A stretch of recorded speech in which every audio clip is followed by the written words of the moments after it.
Hi, Steve. How are you? Hey, Hadley, how you doing? Doing well. Thanks for joining me today. So, first question I have for you today: how have you seen product leaders' priorities really being impacted by the COVID-19 crisis? I think before this thing hit, product leaders were already, going through some sort of transformation right now. But of course, the crisis has changed all that. So I think what we've seen is that they've been transitioning through a series of phases: a response phase, a recover phase, and then ultimately a renew phase. So really for the last couple months, our product leaders have been focused on the respond and recover, and they're just now starting to turn their attention to renew, which is really about, given all the new information, how should they really run their product development life cycles going forward? Talking about going forward, what should product leaders be focused on? Yeah, we had a lot of emerging opinions, but to try to bring some context and a framework to it, we actually ran our own internal scenario planning. But across all the scenarios, what we found is there were really four things in common. So one is the product development lifecycle has to be much, much faster, not just a little faster, but much, much faster.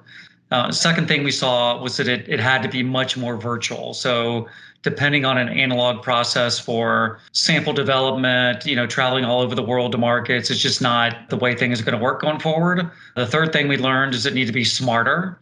So the application and use of advanced analytics to narrow assortments to be more sure about what we're going to commit to buying and manufacturing upfront will be an absolute necessity.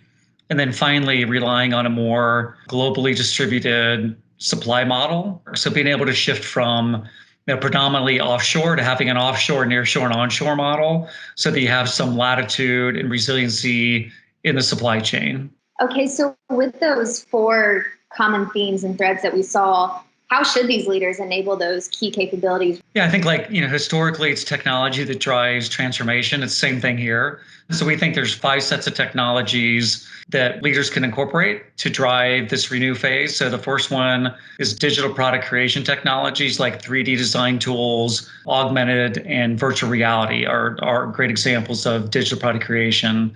The second is advanced analytics. So using predictive and prescriptive analytics to make smarter choices in product development. The third is just foundational technologies like PLM and digital asset management that enable the ability to leverage information. The fourth one is smart connected products. So being able to have, a digital ID and or incorporate things like RFID in order to bring products onto the grid.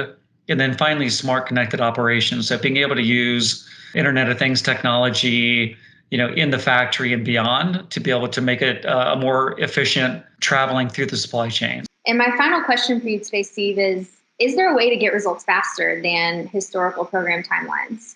Yeah, absolutely. There's no way that senior leaders are going to have the patience for multi-year programs.